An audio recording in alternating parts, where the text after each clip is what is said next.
Creo que hay muchas cosas para poder conversar, ¿no? Más que esto no es una conferencia, ni nada que se le parezca, es un intento de compartir algunas reflexiones, algunas miradas sobre la actualidad argentina, quizás latinoamericana, global, tratar de situarnos un poco en este tiempo que nos toca vivir, corrernos de ciertas amarguras también, tratar de mirar no solamente de una perspectiva de retroceso, de derrota, de restauración, sino también ver lo que está sucediendo en las estructuras también del poder en este momento en la Argentina, qué se está abriendo, qué puede llegar a suceder. Creo que estamos atravesando sin ninguna duda tiempos turbulentos, tiempos que nos tocan, que nos interpelan, que nos conmueven, tiempos difíciles. Siempre hay que partir, ¿por qué no?, de las dificultades, las preguntas inquietantes que nos venimos haciendo, cómo fue posible que en este tiempo, en estos 2 años y medio, la Argentina haya retrocedido del modo como ha retrocedido, que esta restauración que tiene una cara terriblemente oscura se haya desplegado después de un proceso histórico extremadamente intenso como el que vivimos a lo largo de los 12 años de los gobiernos de Néstor y Cristina Kirchner. ¿Por qué? Y también está allí la pregunta, ¿por qué se dan estos fenómenos de regreso, de repetición, de restauración bajo nuevas condiciones? Porque nunca se repite la historia del mismo modo, mucho menos si cambian las circunstancias históricas, si el pasado inmediato del que venimos es diferente a aquel otro pasado, obviamente de la dictadura, pero también el pasado de la década de los 90. Creo que la travesía de casi los primeros 15 años de este siglo han marcado algunas novedades extremadamente importantes en la Argentina, han recuperado cosas que parecían que al final del siglo pasado ya eran irrecuperables. Yo tengo una visión que más allá de la dureza y de lo que significa este proceso de neoliberalización del país, este retroceso social, esta destrucción de la soberanía, el endeudamiento, de nuevo el daño social, creo sin embargo que hay una masa crítica que se ha generado a lo largo de los años previos que sigue allí mostrando que existe una parte sustancial, significativa, muy importante en nuestra sociedad, en nuestro pueblo, que sigue manifestándose de una manera caudalosa. A veces quedamos muy atrapados en la desazón de lo que nos rodea y tendemos a mirar la realidad de una manera un tanto cegada. Si uno recorre lo que sucedió en la Argentina desde el 9 de diciembre de 2015 hasta el día de hoy, más allá de la desplegación macrista, si nos corremos un poco de lo que ha significado como mal el macrismo, como destrucción, y pensamos en qué le ha sucedido en otros aspectos al pueblo argentino, vemos que han pasado cosas notables, incluso en un momento que se podría caracterizar de derrota y de retroceso, una derrota electoral que tuvo consecuencias espantosas y por lo tanto un retroceso de la capacidad de transformación en un sentido de ampliación de derechos, en un sentido más igualitario y emancipatorio, una sociedad como la nuestra que venía recorriendo ese camino en los 12 años previos. Y sin embargo, cuando uno hace una rápida descripción o una especie de fenomenología de las movilizaciones sociales de diversos signos que se han dado en los 2 años y medio que van desde el 9 de diciembre en adelante, se encuentra primero con ese acontecimiento único y memorable, no solamente en la historia argentina, sino que creo que inédito, que fue esa despedida que se le hizo a Cristina la noche del 9 de diciembre del 2015, en esa Plaza de Mayo abarrotada, con una multitud impresionante, y allí sintiendo que había algo central que estaba dando cuenta de una memoria colectiva, pero después también lo que ha significado en este recorrido de estos 2 años y medio las intervenciones múltiples, pocas movilizaciones tan significativas en términos de caudal, en términos cuantitativos y en términos también de compromiso, como las que se desplegaron en el país en distintos ámbitos. La gran marcha federal, no la última, que fue importantísima, pero sino la anterior, que fue descomunal. Yo nunca había visto una marcha de todos los estratos del mundo de la docencia argentina como la del año pasado. Fue impresionante, de todo el país confluyendo en la Plaza de Mayo y haciéndolo de una manera cargada de potencia, pero también lo que en su momento significaron cada 24 de marzo, que también constituye un acontecimiento único. ¿Cuántas sociedades hacen lo que hace una parte significativa de esta sociedad, que después de 42 años sigue reuniendo no solamente a una multitud, sino a una multitud cortada transversalmente en lo social, en las edades, con miles y miles de jóvenes que expresan una relación con lo que el neoliberalismo quiere liquidar, aplanar y terminar, que es la memoria histórica, pero no solo como memoria del dolor, no es solo la memoria del horror, de la noche de la dictadura, del terrorismo de Estado, sino que también es la fidelidad al compromiso político, a la participación. Los 24 de marzo se cruza algo extraño, que es el recuerdo que cada uno tiene de aquel tiempo tremendo de la Argentina, pero también un clima de intensidad, de energía. No me atrevo a llamarlo de alegría, porque no, la alegría no cabe con el 24 de marzo, pero sí de potencia, de complicidades entre las generaciones. Esto es algo muy llamativo. A eso hay que agregarle lo que ha significado a lo largo de estos años el movimiento de las mujeres, que concluyó y confluyó en un momento memorable, cuando miles y miles y miles de chicos y chicas rodearon el Congreso de la Nación y acompañaron hasta el momento de la votación, la aprobación o la media sanción de la ley del aborto. Eso también marca que ahí hay algo, ahí hay una generación que hoy viene por el lado de la mujer, de su cuerpo, de sus derechos, de las políticas de género, pero que va mucho más allá, que tiene que ver también con otras luchas y con otras potencialidades y otras posibilidades.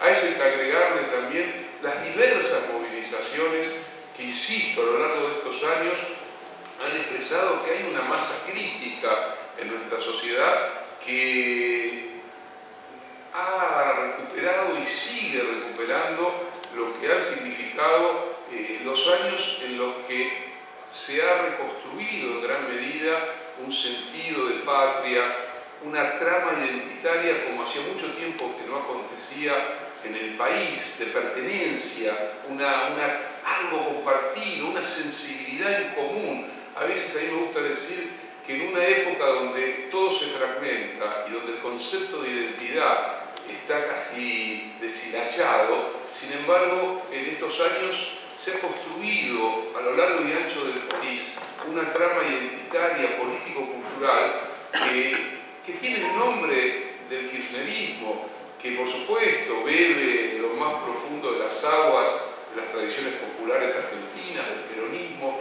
pero que a través de lo que fue la figura de Néstor y después la presencia de Cristina, también generó un sentido común, una complicidad, una suerte de santo y seña que nos permite reconocernos en todo el país, bajo la forma a veces de lo silvestre, de la dispersión, de la falta de organización, de las soledades incluso en pueblos, me ha tocado, en pueblos remotos de alguna provincia, donde siempre uno se encuentra con un compañero, con alguien que necesita al otro, la necesidad de buscarnos, de encontrarnos, de reunirnos, de dar el debate, de sentir la complicidad, la alegría de encontrarse con los otros. Nosotros tenemos eso, ellos no tienen nada. Macri se tiene que encerrar en Olivos o en la Casa Rosada, no puede ni siquiera ir a un acto conmemorativo como el Día de la Bandera, porque si se juntan 3 personas, lo silban. La política es afecto también, no es solamente reflexión, racionalidad, cálculo. La política también es lo que nace de las vísceras, del corazón, es amor, es una correspondencia, es una energía que va de ida y de vuelta. Y un gobierno, un gobernante que no puede sentirse afectivamente vinculado a su sociedad, a su pueblo, que percibe el rechazo y que gobierna a la instancia, marca también la debilidad, más allá de que, como dicen algunos, estas son las prácticas de esta nueva derecha del macrismo, que ya no necesita, entre comillas, de la movilización, de la calle, de las expresiones de fervor popular, porque todo pasa por las redes sociales o por el marketing organizado por los publicistas o los Durán Barba. Esto es una verdad a medias. A cualquier proyecto político, a cualquier gobernante, siempre le viene bien y le causa placer sentir que hay afecto en el interior de la sociedad, que hay una corriente amorosa, que hay una legitimidad que es más que la legitimidad del voto, la que se construye sistemáticamente cuando algo significativo está pasando en el interior de la sociedad. No lo quieren ni siquiera aquellos que están dispuestos a votarlo hasta el fin de los días. Es decir, el voto del macrismo es un voto cuentapropista moral, es un voto que nace en verdad de una serie de complicidades que por un lado están aquellos que obviamente y objetivamente votan sus propios intereses, pero que son muy minoritarios, y después un voto que es un voto revanchista, resentido, cargado de odio, con la conciencia colonizada por una campaña mediática como no ha existido en la historia contemporánea argentina, jamás, porque cuando uno incluso va al primer peronismo, al derrocamiento del 55, a las políticas de la fusiladora que hasta prohibió el nombre de Perón, sin embargo, la potencia de los medios de comunicación era infinitamente menor al fuego, el alcance que tiene esa potencia en la sociedad contemporánea, donde los medios de comunicación se levantan con nosotros, atraviesan el día, educan a nuestros hijos, acuestan con nosotros, están todo el día, y mucho más ahora que tenemos estos telefonitos que nos conectan con el universo, y ese universo está lleno de odio como nunca se ha visto en la historia argentina, contra la historia del kirchnerismo, contra Cristina, el nombre obsesivamente pronunciado para destilar una bilis negra que los va comiendo por dentro también. Es muy difícil construir política o un proyecto si solamente lo que genera y lo que produce ese proyecto es una trama de odio profundo. Es muy difícil, tiene límites. En este seminario que estoy dando, que intenta pensar un poco más por fuera de las frases hechas, de los discursos mediáticos, pensar la complejidad de este tiempo, el neoliberalismo, la travesía argentina, qué pasó en estas décadas.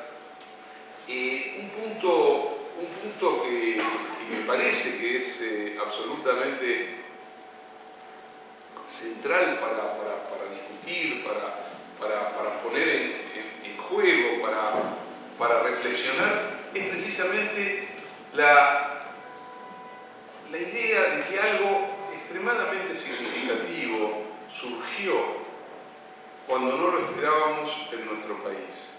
Que la historia no es lineal, que las causalidades son relativas, que a veces aquello que no esperamos acontece, que el ciclo, el largo ciclo del primer neoliberalismo, que duró 25 años con alguna interrupción menor, pero que comenzó con el Plan Martínez de Oz y el terrorismo de Estado, se prolongó en los años de la transición democrática, sobre todo a partir de la renuncia de Alfonsín a un plan como el de Greenspan y cuando se inicia el Plan Primavera, y se profundiza y se radicaliza durante los años 90 con la convertibilidad. Esos 25 años configuraron en gran medida la historia argentina contemporánea. Cambiaron la sociedad, introdujeron el terror, el miedo, la fragmentaron, la fragilizaron, quebraron vínculos de solidaridad, la mutaron en términos estructurales, sociales, produjeron cambios tremendos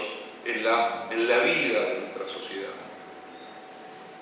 Sin embargo, y este me parece que es un punto importante, los ciclos actuales son muchísimo más cortos, muchísimo más cortos. No existen ya esos ciclos de larga duración, imaginando que vivimos en el esplendor de una hegemonía neoliberal, como efectivamente fue la hegemonía neoliberal desde finales de los 70 hasta principios del siglo XXI. Ese largo periodo que atravesó el planeta y que llevó el nombre de la globalización y que llevó a que muchísimas sociedades creyeran que la panacea, la verdad, estaba en la economía global de mercado, estaba en el achicamiento del Estado, en las privatizaciones, en la idea del gerenciamiento de la vida, y que creían fervientemente que lo privado era infinitamente superior a lo público y que lo público era un lugar complicado y que había que abandonar la política porque la política era el mal y que había que utilizar el lenguaje de los tecnócratas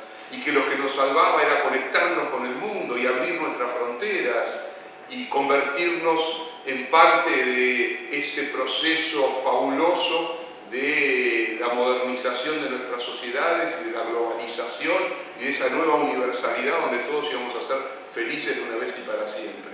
Esa gigantesca mentira produjo, por ejemplo, en América Latina durante los últimos 20 años del siglo pasado, los mayores índices de desigualdad de su historia. Y es la amenaza que hoy vuelve sobre nuestro continente, porque el neoliberalismo en todos los lugares, bajo cualquiera de sus formas gubernamentales, su forma de organizar las sociedades es depredándolas, es generando una distribución regresiva de la riqueza, haciéndola cada vez más concentrada en menos manos y ampliando los niveles fundamentalmente de la desigualdad, que después muchas veces viene acompañada también del crecimiento de la marginalidad, de la pobreza, de la indigencia. En el caso argentino lo vimos que en el final de ese ciclo histórico de 25 años, la Argentina terminó con 25% de desocupación, 50% de pobreza y un país estallado que saltó en 1000 pedazos.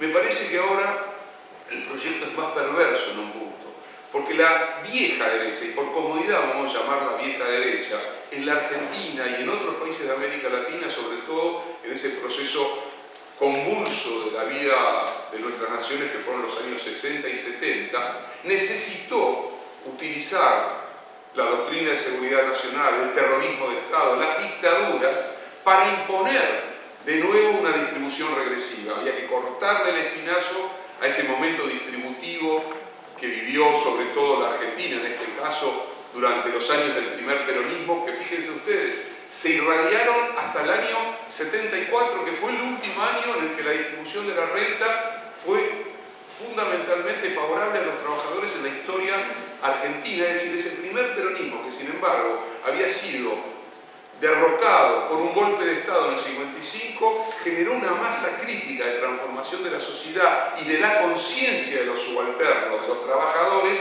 que hizo ingobernable a la Argentina durante 18 años. Y en realidad ingobernable hasta la dictadura militar, que dio un giro utilizando los mecanismos de la violencia estatal y del terror. Pero eso significó que en un contexto histórico como fue de aquellos tiempos, la democracia era un imposible en relación a una economía liberal. Liberalismo y democracia se llevaban a las patadas, es decir, cuando se abría un cauce democrático, por más limitado que fuera, inmediatamente las demandas sociales crecían y el país entraba en un tiempo de conflictos.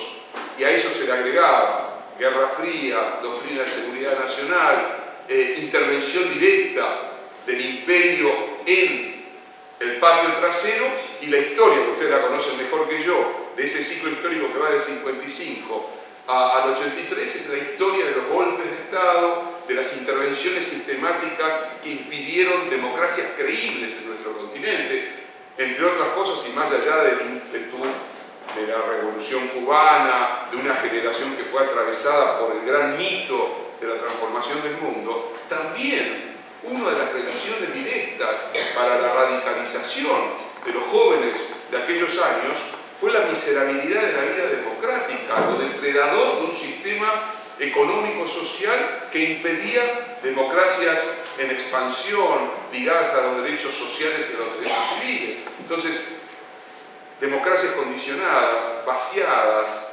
domesticadas o golpes de Estado. Desde el año 83 para nosotros, pero desde la década del 80, en nuestro continente, hubo un proceso de mutación. Yo comentaba hoy que una de las paradojas y tragedias de la historia contemporánea de América Latina es que en el momento histórico de salida de las dictaduras, en Argentina, en Uruguay, en Chile, en Brasil, en Bolivia, con distintas características, el momento histórico en el que se sale de la noche de las dictaduras y se entra a lo que es el Estado de Derecho y queda claro que nosotros valoramos como nadie el Estado de Derecho, que nosotros somos los garantes de la democracia y del Estado de Derecho, porque nos va la vida cuando funciona el Estado de Derecho en el sentido más pleno del término, y se nos acaba la vida cuando deja de funcionar el Estado de Derecho, porque es el horror, es la represión, es la muerte. Y sin embargo, en ese mismo momento histórico caudaloso, como fue el giro, la salida de la dictadura, los primeros años del alfonsinismo, con todo lo que eso implicó de conmoción, de tumulto, de movilización, de debates para todos, en ese mismo momento histórico se comenzó a diseñar el proceso de neoliberalización de las sociedades latinoamericanas, desde México hasta la Argentina. Todas se convirtieron, unas más, otras menos, en laboratorios para la experimentación neoliberal, con Salinas de Gortari en México, con el menemismo en la Argentina, con Collor de Mello y después Cardoso en el Brasil, y en muchos casos se cooptó a tradiciones populares para convertirlas en las ejecutoras de la neoliberalización de nuestras sociedades. El ejemplo, porque es nuestro, es el ejemplo de la captura en nombre del peronismo por parte del menemismo de una sociedad que pasó de la revolución productiva, el salariazo y las promesas de la reconstrucción del estado de bienestar a el desguace del Estado, las privatizaciones, la financiarización, la desindustrialización, el endeudamiento y la pérdida de soberanía. Pero también, con otras características, pasó con el APRA de Alan García en Perú. También podríamos decir que la izquierda chilena, refinada, culta y tan clara para todas las cosas, negoció absolutamente todo con el pinochetismo, y que la estructura social económica de Chile sigue siendo la que el pinochetismo, que fue el primero en introducir un proyecto neoliberal. ¿Se acuerdan los Chicago Boys, Friedman? Friedman dijo, a mí no me importa la democracia o la dictadura, a veces es mejor una dictadura para la realización de la economía de mercado. Lo que me importa es que funcione la economía de mercado. Chile inició eso y derrotó tan profundamente al movimiento popular. La derrota fue tan profunda, derrota no solamente económica, porque esa es una derrota menor, la derrota cultural, la colonización también de la oposición que había sido parte de Chile de Salvador Allende, del Partido Socialista, no del Partido Comunista, pero sí del Partido Socialista, de los sectores progresistas de la democracia cristiana y muchos otros partidos que terminaron construyendo la concertación, ampliaron los derechos civiles, porque efectivamente no es lo mismo ser gobernado en Chile por Pinochet que por un gobierno nacido de elecciones democráticas, pero en términos estructurales generaron la continuidad de una sociedad neoliberal, disciplinaron fenomenalmente, rejerarquizaron a la sociedad, es una sociedad estamentaria, vaciaron la capacidad de lucha y de disputa de los sindicatos. Nosotros somos una tierra de privilegio en relación a la capacidad de los sindicatos de seguir disputando en relación a lo que es el vacío de la vida sindical chilena, y domesticaron a una izquierda que terminó negociando, insisto, prácticamente todo, hasta que, por supuesto, siempre en la sociedad surgen otras alternativas, sobre todo de una nueva generación que primero por la vía de tratar de salir de la trampa espantosa del arancelamiento de todos los estudios en Chile. Chile es el modelo de la sociedad neoliberal, meritocrática, donde la deuda es el fundamento de la vida ciudadana. Todo ciudadano, salvo que sea rico, nace endeudado y va a vivir su vida pagando la deuda, no para comer o comprarse una casa, sino para estudiar.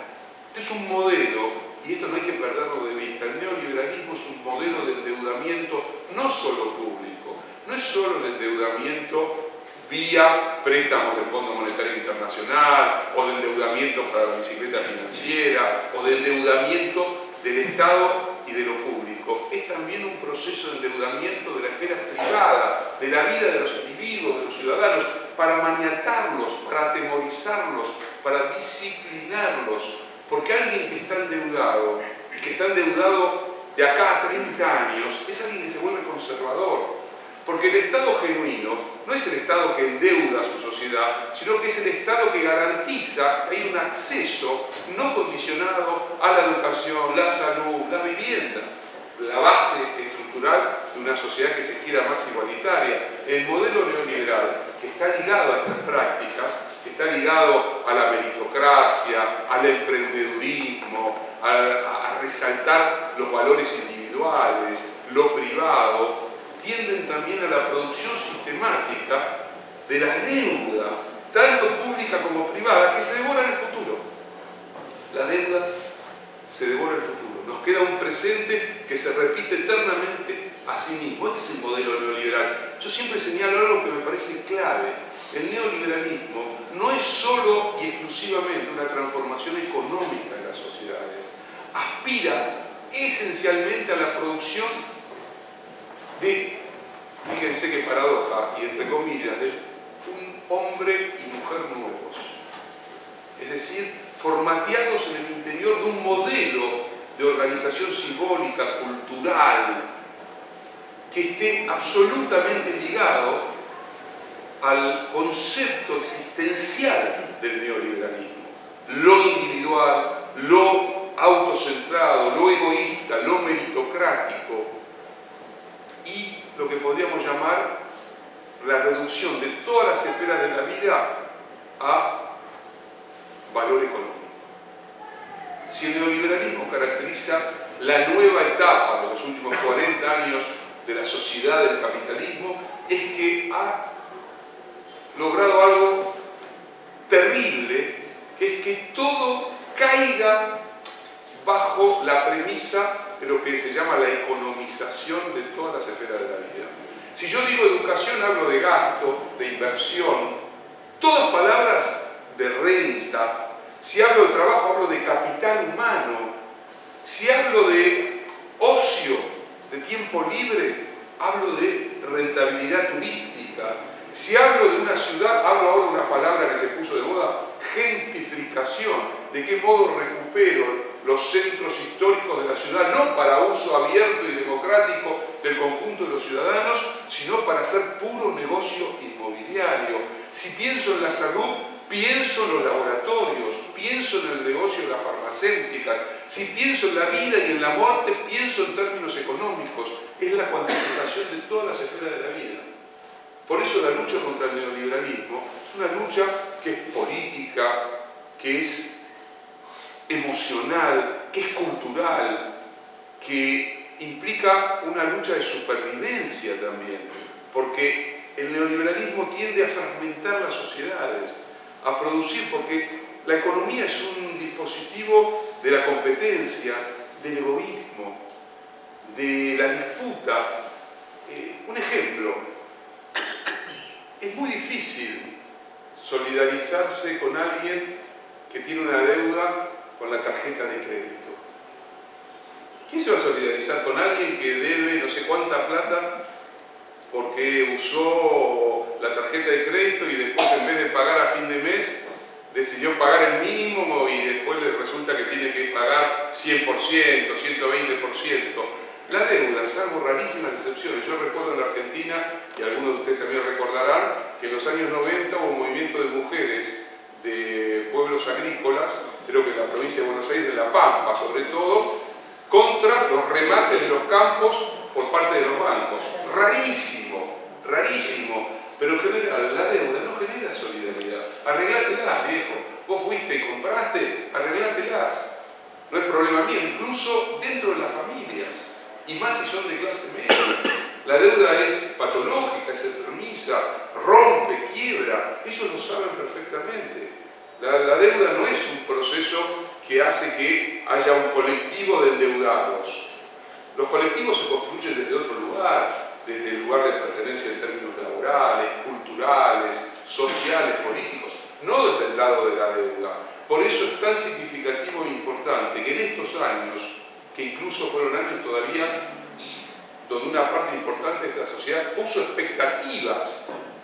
Por eso aquellos compañeros y compañeras que decían, no sé, en diciembre del 2015, no, esto no duran 3 o 4 meses, se equivocaban de lado a lado, porque siempre hay un plus generado por la expectativa, por una sensación de entrar en una nueva etapa de una sociedad. Siempre.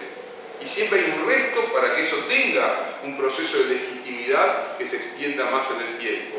Pero a veces las sociedades son sorpresivas y la Argentina es un país en ese sentido extremadamente inestable en términos de continuidades. ¿Quién hubiera imaginado en octubre del año pasado, después de las elecciones, donde parecía que se llevaban el mundo por delante, que el 2019 era un paseo o sacarle caramelo a los niños, ¿quién hubiera imaginado que ese fin de año iba a terminar con las movilizaciones contra la reforma previsional, el impacto que tuvo en cierto sector de la sociedad el hundimiento del submarino el Ara San Juan? ¿Quién hubiera imaginado un proceso de descomposición y de delegitimación y de caída de la imagen pública de Macri y las principales figuras del macrismo como se viene dando en los últimos meses? O que los propios sectores aliados profundos, y en muchos casos que son ellos mismos respecto al gobierno,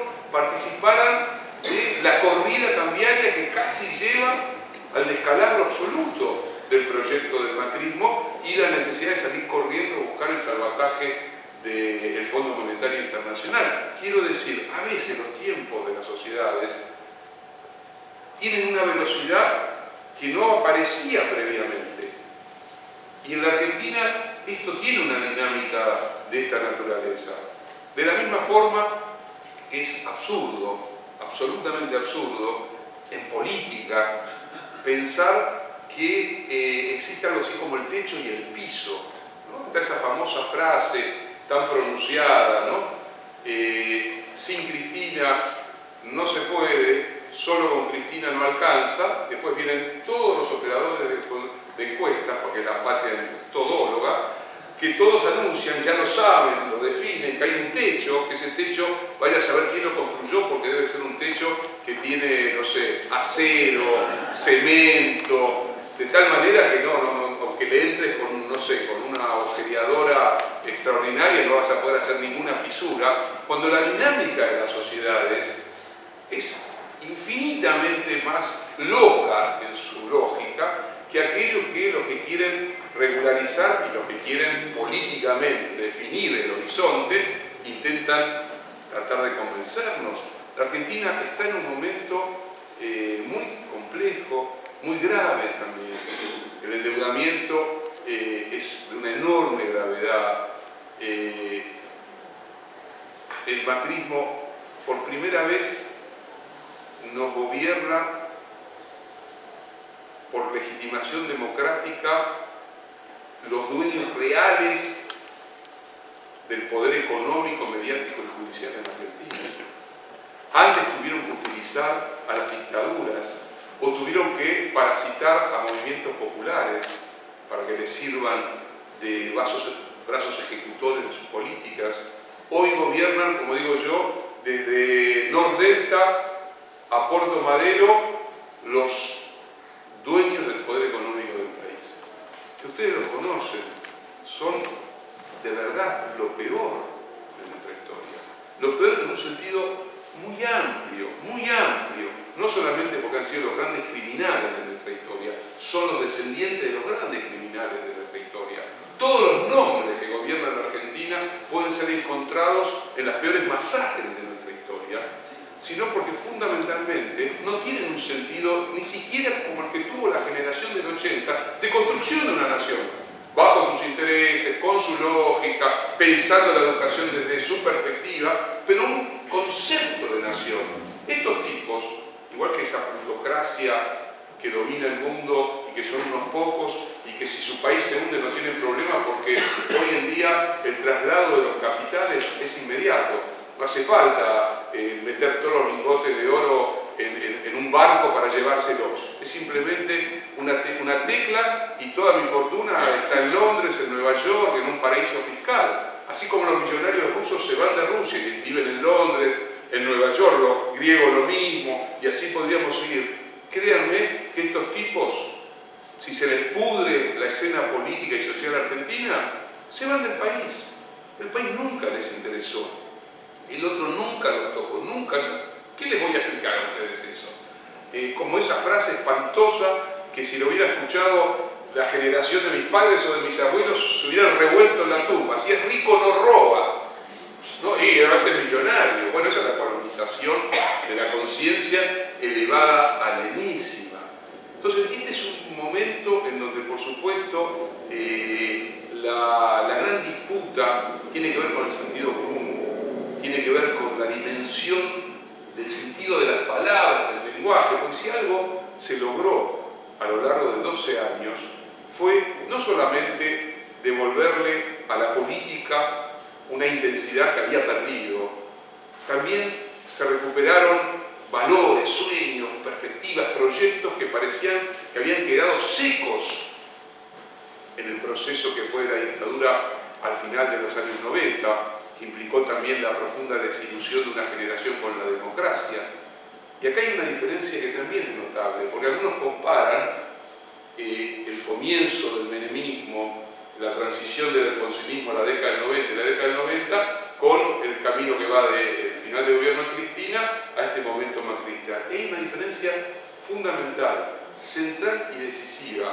Había un clima de época, un espíritu de la época que dominaba los años 80, que tenía que ver con esta legitimidad y legitimación global del neoliberalismo, al que se le unió después el derrumbe de la Unión Soviética, la transformación de la socialdemocracia europea en ejecutora de las políticas neoliberales y de desguace del propio estado de bienestar en sus propias sociedades, y que en la Argentina atravesó también la gran expectativa y la desilusión de una generación respecto a la democracia bajo el gobierno de Alfonsín, y que experimentó como sociedad una triple hiperinflación, la del final que apuró el final del gobierno de Alfonsín y las dos primeras de ese interregno del año y medio previo a la llegada de Cavallo al gobierno. Recuerden las palabras de Cavallo, pues las están repitiendo. Cuanto peor, mejor, decía Cavallo en aquellos momentos anteriores a convertirse en el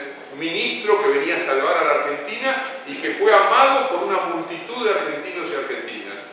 Eso para no perder la esperanza que el amor se puede trastocar inmediatamente en el odio más violento. El odio hacia Cavallo al final de la convertibilidad del 2001 fue impresionante, de aquellos que lo amaron pensando que ahora sí la Argentina era un país del primer mundo, que Buenos Aires era más cara que París y eso era maravilloso, y que podíamos viajar todos los años a comprar nuestras ropas a Disneylandia. Bueno, ese mundo se conformó producto de la tragedia de la dictadura, la derrota histórica, también puesto hay que señalarlo. La dictadura no fue solamente contra los cuerpos, sino que produjo también una profunda torsión en el interior de la sociedad argentina, una derrota de los grandes ideales transformadores, una generación dañada hasta el caracú por la desaparición, por el exilio, por la pérdida de las ilusiones,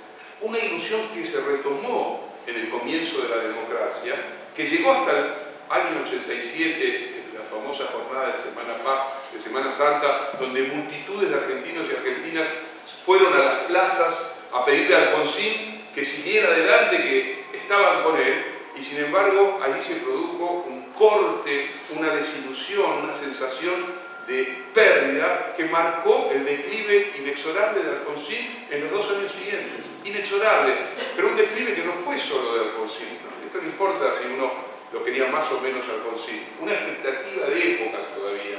Implicó un país que se preparó para entrar a la época del cinismo. Los años 90 es la época del cinismo, donde una generación que se ilusionó con una democracia activa, creativa, libre, después de los años de la dictadura, le dijo: sálvese quien pueda.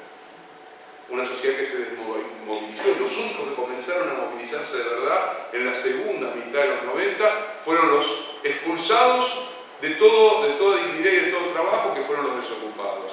Movimientos piqueteros, movimientos sociales, frente a una sociedad que estaba denudada, fragmentada, desilusionada, que giraba en torno a la noria del consumismo también, porque hubo un gigantesco consumismo que cambió la cabeza de multitud de argentinos y argentinas, que hizo que muchos progresistas sintieran que ser progresista era simplemente mejorar la calidad institucional de la República, pero aceptando que las reglas de juego económicas estuvieran trazadas de una vez y para siempre. La alianza fue eso.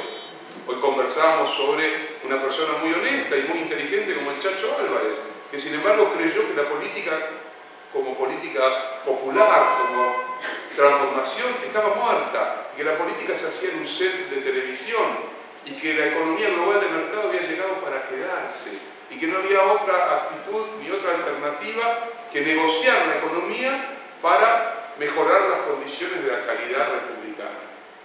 Eso fue el progresismo, y una parte de ese progresismo fue la oposición también a los gobiernos, sobre todo a los dos gobiernos de Cristina Kirchner. La diferencia es que el macrismo hereda otro país, no hereda un país quebrado, dañado por la triple hiperinflación, socialmente fragmentado, con una situación en la que había una demanda para que se hiciera con Argentina cualquier cosa, una demanda pública casi.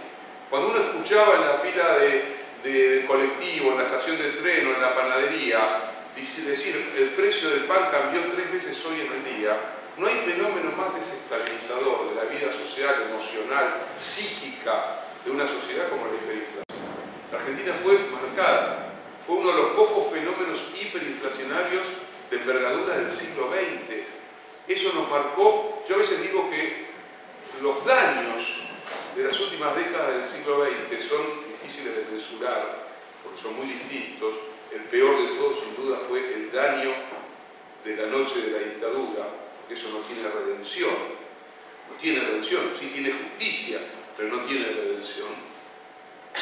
Y el otro daño, que tiene otras características, pues más subterráneo, penetra más profundamente, sigue habitando los miedos atávicos de la sociedad en otros aspectos, es la brutalidad del hundimiento económico, donde la vida se fragiliza absolutamente, donde la noche neoliberal es la noche de la hiperinflación, en verdad.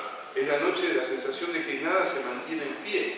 Piensen ustedes, entre otras cosas, esa larga hiperinflación de la época de la República de Weimar, en Alemania de los años 20, que después se complementó con el derrumbe del año 29-30, en el caso de Alemania, y no solo de Alemania, terminó nada más ni nada menos que con la llegada de Hitler al poder.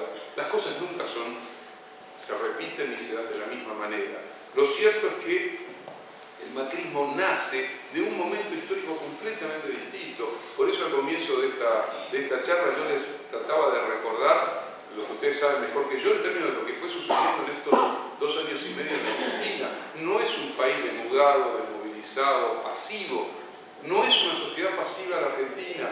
La Argentina no puede ser disciplinada del mismo modo como fue disciplinada otra sociedad, como está siendo disciplinado Brasil, por ejemplo, como fue disciplinada Chile. Tiene otras características. Hay momentos que parece que nos hundimos en la mierda más absoluta, pero de repente hay algo que siempre aparece. Es una sociedad extraña, como si estuviese a veces fuera de quicio, para bien y para mal, porque también hemos visto que se movilizan los que quieren en realidad un país para pocos, como lo hicieron durante aquellas jornadas del 2008. Es un país en estado de tensión, es un país en conflicto, nada es sencillo, nada está garantizado. Fueron 12 años intensísimos, yo creo, en mi memoria personal, sin ninguna duda, los mejores 12 años de los últimos 50 como mínimo, sin contar lo que no viví, lo que no conocí, que fue la experiencia del primer peronismo. O sea, sin ninguna duda, por múltiples motivos, que sería largo narrar, pero que muchos de ustedes conocen en casi todas las esferas de la vida, y sobre todo de dónde veníamos, cuál era la realidad de la sociedad que toma Néstor Kirchner, ese momento de ruptura después del estallido del 2001 que implicó un estallido profundo de la vida social, cultural, institucional argentina, todas sus instituciones deslegitimadas, salvo unas pocas, la política en estado de coma, desprestigiada,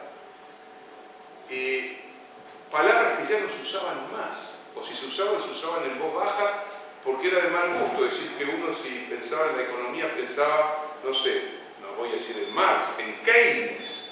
Keynes en los 90 era una mala palabra. Estado. Ya no se decía capitalismo, se decía globalización. La palabra igualdad había desaparecido del uso público, no existía más. En el mejor de los casos, si no es lo mismo, la palabra equidad. Y si eran buenos liberales, la igualdad de oportunidades. Pueblo, la palabra pueblo, la gente.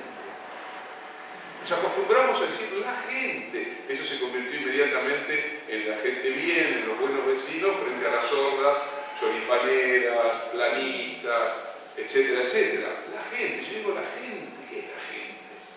¿No? Ya no decía sociedad rural, decía el campo.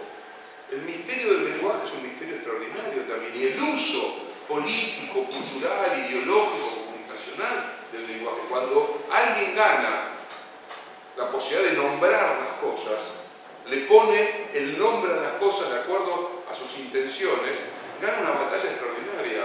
Nosotros un poquito, en algún momento, ganamos algunas batallas. Pudimos volver a decir patria en un sentido genuino, pudimos volver a introducir la palabra igualdad, pudimos introducir en el habla colectiva durante un tiempo la idea de la patria grande, que en la Argentina es siempre una idea esquiva, porque siempre nos imaginamos como país europeo, como una especie de isla en un continente de negros y de indios y de mestizos. O sea, hubo cosas fundamentales, otra mirada de la historia. Poder colocar la gran experiencia y la gran lucha de los movimientos de derechos humanos ya no como algo testimonial, como parecía ser al final de la década de los 90, donde siempre éramos los mismos que íbamos a los mismos actos, para convertirlo en un gran movimiento de reivindicación y de justicia. Eso está allí. Hay una parte de esta sociedad que no permite que la Corte Suprema vote el 2 por 1, no lo permite. Otra de las grandes movilizaciones de esta época contra el 2 por 1 de la Corte Suprema. Entonces digo, hay una masa crítica, hay una memoria que es colectiva. Y si este fuera un país parlamentario, esta minoría que supuestamente somos, sería mayoría. Es decir, pensar que después de una persecución sistemática, implacable, las 24 horas del día, los 7 días de la semana, todos los días del mes, todos los días del año, desde hace 10 años como mínimo, todos los días, penetrando en el inconsciente colectivo, a través de la radio, la televisión, internet, en los programas más inusuales, en los programas de chimentos a la tarde, cuando un chef está enseñando a hacer, no sé, milanesa a la napolitana, aparece en el medio, se robaron todo, la yegua, los chorros, ¿no? Cuando en lo cotidiano es una suerte de gran tsunami donde es el horror. Se llevaron un PBI entero, ¿no?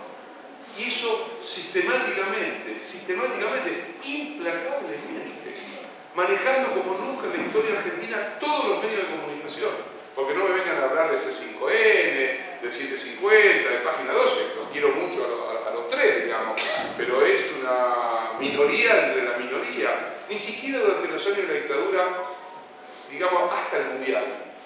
La dictadura tuvo un control férreo de los medios de comunicación en los peores años de la dictadura, 76-77, hasta el Mundial. Después empezó a abrirse. Incluso los propios medios cómplices de la dictadura, cuando ya veían que la dictadura tenía el tiempo contado, se permitían distanciarse, críticas, cierta, entre comillas, diversidad, etcétera, etcétera. En los años del menemismo, por supuesto, no había ningún problema y había incluso aquellos mismos medios que podían usufructuar de lo que el menemismo les generaba, no tenía ningún inconveniente porque estaba muy bien ser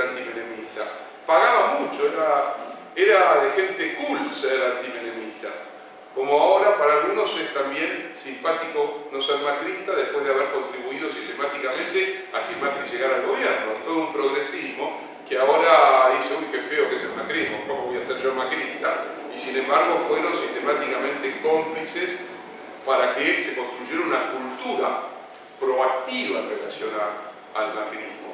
Lo digo, en relación a esto, es decir, una sistemática condena, una sistemática persecución, una sistemática de deslegitimación, que se sostenga una fuerza crítica, una masa consistente de no menos de un tercio de esta sociedad, que se siente parte de una historia común y que se siente parte de un proyecto, es algo extraordinario.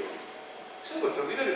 Que Cristina haya sacado más de 37 puntos en la provincia de Buenos Aires, sin medios financieros para hacer una campaña, sin un spot publicitario en el tiempo de los medios de comunicación, sin verla un solo minuto por televisión, salvo cuando la pasaban, porque no podían no pasarla en algún acto, el que se hizo en la cancha de Arsenal, el que cerró la cancha de Racing. Después su nombre, su presencia, su fantasma, su memoria, que tocó a sectores fundamentales, porque esto hay que decirlo siempre, el sector que más caudalosamente vota a Cristina son los pobres y los jóvenes. Los pobres y los jóvenes. Eso es una masa crítica de la sociedad extremadamente potente y valiosa. Quiere decir que contra todos los vientos huracanados que vienen de frente, se sostuvo una trama política, una identidad compartida. Y me parece que en ese sentido también somos contemporáneos de la profunda debilidad del neoliberalismo, porque a veces somos muy provincianos, tremendamente provincianos. Y primero que todos compramos, hace unos cuantos años, que el capitalismo es el único fenómeno histórico que ha decretado su inmortalidad. Ha decretado su inmortalidad. Pareciera ser que todas las enseñanzas de la historia, todas, que muestran los cambios, las fragilidades, los ascensos y las caídas, no tienen nada que ver con la realidad histórica actual. Hay un sistema que es eterno, inmodificable, que ya ocupa para siempre toda la escena de la vida. Falso, absolutamente falso. Hoy hay una enorme discusión en el campo de los economistas, de los filósofos políticos, sobre la crisis estructural del sistema capitalista y cómo se va a desplegar. El peligro es que la caída de la hegemonía en cada etapa del capitalismo se ha resuelto con violencias extremas, con guerras pavorosas. Inglaterra, que fue una potencia tremenda a lo largo de todo el siglo XIX, básicamente, tremenda, quiero decir, dominaba todos los mares del mundo y aparte ejercía un poder colonial en casi todos los continentes, en un lapso muy corto se convirtió en una isla que solamente es compañera de ruta de la gran potencia que la heredó en hegemonía y en expansión, que es Estados Unidos. Y entre la Primera Guerra Mundial y la Segunda Guerra Mundial estalló de una manera increíble, inimaginable, todo ese mundo colonizado por Inglaterra y Francia sobre todo. Decenas y decenas de pueblos del mundo sometidos, esclavizados, oprimidos, muchos desculturalizados, sin embargo generaron movimientos de transformación y movimientos de liberación nacional impresionantes. Después muchos se degradaron, se convirtieron en otra cosa, esa es otra cuestión. Pero la historia sí sirve para algo, no es para hacernos mejores. En ese sentido, yo estoy de acuerdo con Shakespeare. La literatura no enseña a ser mejor persona, enseña a comprender mejor el mundo. Después, si uno quiere ser mejor persona, ya es otra cosa, ¿no? Ya implica otras cuestiones de otro orden. La gran literatura, el gran arte, no es moral por definición. Lo que genera es en uno la posibilidad de mirar más lejos, más profundo y mejor. Hoy es un momento de altísima tensión. Hay una crisis de legitimidad del neoliberalismo como nunca tuvo el neoliberalismo. Porque entre los 80 y el 2007 había una legitimidad global. El hecho de que avanza, la desgracia es que lo que hoy avanza como respuesta, sobre todo en las sociedades centrales, es una derecha racista, xenófoba, un nacionalismo violento, ¿no?, que hace que crezca en la derecha producto de la precarización de la vida en los países centrales. El voto a Trump, ¿quién votó a Trump? A Trump lo votó la masa de trabajadores de clase media blanca baja de los Partido Demócrata y herederos de la gran tradición del New Deal de Roosevelt. Ese sector, que nunca en otro contexto histórico hubiera votado a alguien como Trump, a la derecha republicana, ha visto cómo en los últimos casi 40 años, desde la década del 70, y esto es a nivel global, la tasa del salario es descendente en todas las sociedades. Y en los últimos 40 años la concentración de la riqueza es exponencial en todas las sociedades, ¿no? Un puñado, digo, no muchos más de los que estamos acá, son dueños de la mayor parte de la riqueza producida por el conjunto de la humanidad. Entonces es algo insólito, imposible. Entonces hay allí una precarización, hay una pérdida de derechos. Está esta idea brutal del capitalismo que es la destrucción creativa. Es una vieja idea, uno de los clásicos de la economía, que el capitalismo cada tanto necesita crear destruyendo. ¿Qué significa esto? Que destruye tecnologías que se vuelven obsoletas, pero también destruye ciudades enteras, que a través de las guerras aniquila cientos de miles de seres humanos. Les doy un ejemplo: Detroit, la ciudad de la industria automotriz norteamericana, hoy es un cementerio. Pittsburgh, la ciudad de las grandes acerías en Estados Unidos, se fueron todas al sudeste asiático.